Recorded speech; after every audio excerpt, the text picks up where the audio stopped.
तो दोस्तों आज हम बात करेंगे इंडोनेशिया के ईसीडी के बारे में, यानी कि इलेक्ट्रॉनिक कस्टम डिक्लेरेशन के बारे में।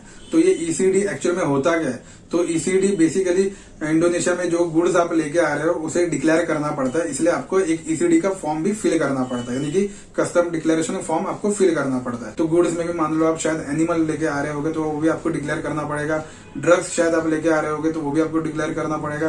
करेंसी, कितनी करेंसी आप कैरी कर रहे हो, अगर ज्यादा करेंसी कैरी कर रहे हो तो वो भी आपको यहाँ पर डिक्लेयर करना पड़ेगा। प्लस सिगरेट्स, आप 200 से ज्यादा सिगरेट्स अगर लेके आ रहे हो तो वो भी आपको डिक्लेयर करना पड़ेगा।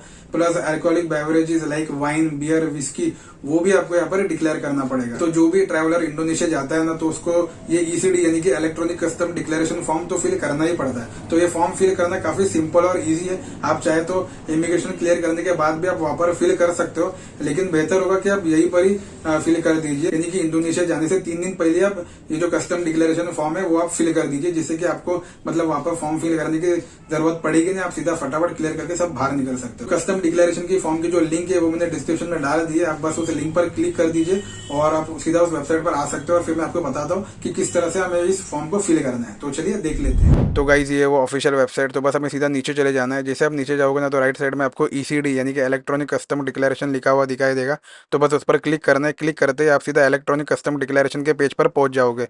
तो यहाँ पर आप देख सकते हो कि यहाँ पर लिखा हुआ है कस्टम्स डिक्लेरेशन, और राइट साइड में आप देख सकते हो लैंग्वेज इंग्लिश। फिलहाल तो ये वेबसाइट इंग्लिश में दिखा रहा है, लेकिन इनकेस अगर किसी और लैंग्वेज में दिखा रहा होगा तो यहाँ से आप लैंग्वेज चेंज कर सकते हो। तो यहाँ पर आप देख सकते हो कि यहाँ पर लिखा हुआ है इन्फॉर्मेशन ऑफ पैसेंजर, तो यहाँ पर हमें अपनी इन्फॉर्मेशन डालनी है। तो सबसे पहले तो हमें अपना पासपोर्ट नंबर डालना होगा, तो एकदम सही पासपोर्ट नंबर आपको डालना। फिलहाल तो मैं यहाँ पर कोई भी रैंडम पासपोर्ट नंबर डाल रहा हूँ। प्लेस ऑफ अराइवल बाली, आप उस सिटी का नाम यहाँ पर डाल देना जहाँ पर आप लैंड करने वाले हो। अगर आपके केस में जकार्ता, सूराबाई या मैडन हो तो फिर वो डाल देना। डेट ऑफ अराइवल मैं डाल देता हूँ यहाँ पर 10 अप्रैल 2025। और फुल नेम, तो आपको यहाँ पर अपना पूरा नाम डालना पड़ेगा as per mention in your passport. तो यहाँ पर मैं कोई भी रैंडम नाम डाल देता हूँ, रिकी मिकी रिच करके। और डेट ऑफ बर्थ, तो डेट ऑफ बर्थ में मैं सिलेक्ट करता हूँ 1 जैन 2000, तो इसे मैं 2000 ही रहने दूंगा। और फ्लाइट वॉयेज और अदर कैरियर नंबर, तो यहाँ पर आपको अपना फ्लाइट नंबर डालना होगा। तो यहाँ पर मैं कोई भी रैंडम फ्लाइट नंबर डाल देता हूँ A123 करके, लेकिन आपको एकदम सही फ्लाइट नंबर डालना होगा। और नीचे आप देख सकते हो कि यहाँ पर लिखा हुआ है the last flight listed in the boarding pass. तो मान लो अगर आपकी कोई कनेक्टेड फ्लाइट थी तो जो सबसे लास्ट फ्लाइट थी ना इंडोनेशिया आने वाली, उसी का ही फ्लाइट नंबर आपको यहाँ पर डालना होगा। नेशनलिटी में हम डालेंगे इंडिया, तो यहाँ पर मैं सिलेक्ट करता हूँ इंडिया। और ऑक्यूपेशन में यहाँ पर हमें बहुत सारे ऑप्शन देखने मिलते, तो फिलहाल मेरे केस में मैं डालूंगा प्राइवेट एम्प्लॉय। और एड्रेस इन इंडोनेशिया, तो मान लो अगर आपने 2 से 3 हॉस्टल या फिर होटल बुक किया होगा ना, तो जो सबसे पहले हॉस्टल या होटल का एड्रेस होगा ना उसी का ही एड्रेस यहाँ पर आपको डालना होगा। तो फिलहाल इस हॉस्टल का एड्रेस मैं कॉपी करके यहाँ पर सीधा पेस्ट कर देता हूँ। और ईमेल इज ऑप्शनल, लेकिन आपको अपना ईमेल आईडी तो जरूर डालना होगा, क्योंकि क्यूआर कोड का लिंक आपके ईमेल आईडी पर भी भेजा जाएगा, इसलिए आप अपना ईमेल आईडी तो जरूर डाल ही देना। तो चलिए नेक्स्ट पर क्लिक कर देता हूँ मैं। और यहाँ पर आ रहा है नंबर ऑफ अकम्पनीड बैगेज, यानी आप अपने साथ कितना बैग कैरी कर रहे हो। तो फिलहाल मैं यहाँ पर मेंशन करता हूँ एक नंबर ऑफ अनअकम्पनीड बैगेज। अगर आपका बैग किसी और एयरक्राफ्ट में आ रहा है तो फिर मेंशन करना, नहीं तो फिर इसे 0 ही रहने देना। Number of family members who are travelling with you, अगर आप अकेले हो तो 0 ही रहने देना, लेकिन अगर आपके साथ कोई फैमिली मेंबर ट्रैवल कर रहा है तो 1 या फिर 2 या फिर 3 या फिर 4, जितने भी फैमिली मेंबर्स ट्रैवल कर रहे हैं उतना नंबर यहाँ पर आप मेंशन कर देना और उनका जो भी डिटेल्स है यहाँ पर डाल देना। जैसे कि मेरे केस में मैं यहाँ पर 1 डाल देता हूँ, और मान के चलता हूँ कि मेरे मॉम मेरे साथ ट्रैवल करने वाली है, तो यहाँ पर मैं डाल देता हूँ लीजा मिकी रिच। और पासपोर्ट नंबर भी हमें एकदम सही डालना होगा, तो यहाँ पर मैं कोई भी रैंडम पासपोर्ट नंबर डाल देता हूँ। और नेशनलिटी होगा इंडिया, और रिलेशनशिप सीधा डाल दूंगा मैं पेरेंट, और सीधा ऐड पर क्लिक कर दूंगा। तो यहाँ पर आप देख सकते हो कि मेरी मॉम यहाँ पर ऐड हो चुकी है। मान लीजिए अगर आपके साथ कोई एक की जगह पे कोई 2 फैमिली मेंबर जा रहा है, तो मान लेते कि यहाँ पर मेरी शादी हो चुकी है और मेरी कोई वाइफ मेरे साथ ट्रैवल करने वाली है, तो यहाँ पर मैं उनका भी नाम डाल देता हूँ, जैसिका रिकी रिच करके। और फिर उनका पासपोर्ट नंबर भी मुझे डालना होगा, तो एकदम एग्जैक्ट पासपोर्ट नंबर डालना होगा।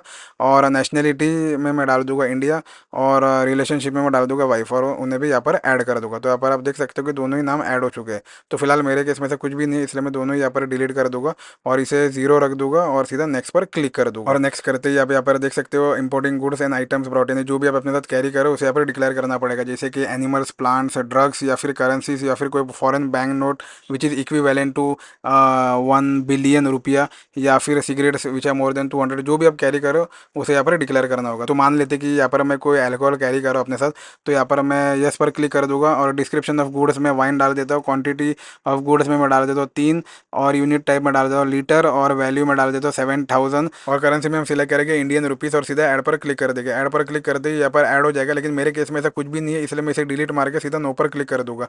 मोस्ट ऑफ द केसेस में हमें इसे नो ही रखना है, लेकिन अगर आप इनमें से कुछ भी चीज़ लेके जा रहे हो तो इसे यस पर क्लिक करके सीधा डिक्लेयर कर देना है। फिलहाल मैं इसे नो पर ही रखूंगा और सीधा नेक्स्ट पर क्लिक कर दूंगा। नेक्स्ट पर क्लिक कर दे यहाँ पर देख सकते हो IMEI रजिस्ट्रेशन, जिसके बारे में मैंने ऑलरेडी एक वीडियो में बता चुका हूँ।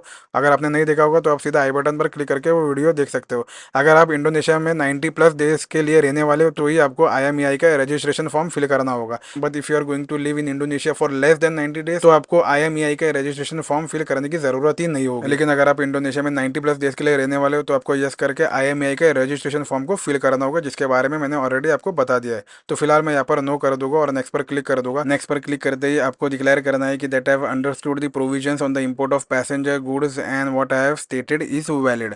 तो बस आप चाहे तो इस पर क्लिक करके पूरा डिटेल में आप देख सकते हो।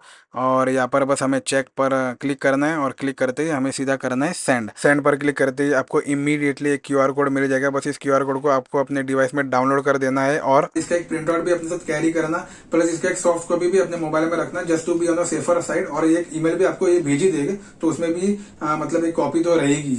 तो बस जैसे आप एयरपोर्ट पर लैंड करोगे, इमिग्रेशन क्लियर करोगे, लगेज अपना ले लेना और सीधा कस्टम ऑफिसर को ये वाउचर जो है यानी कि जो QR कोड रहेगा वो दिखा देना।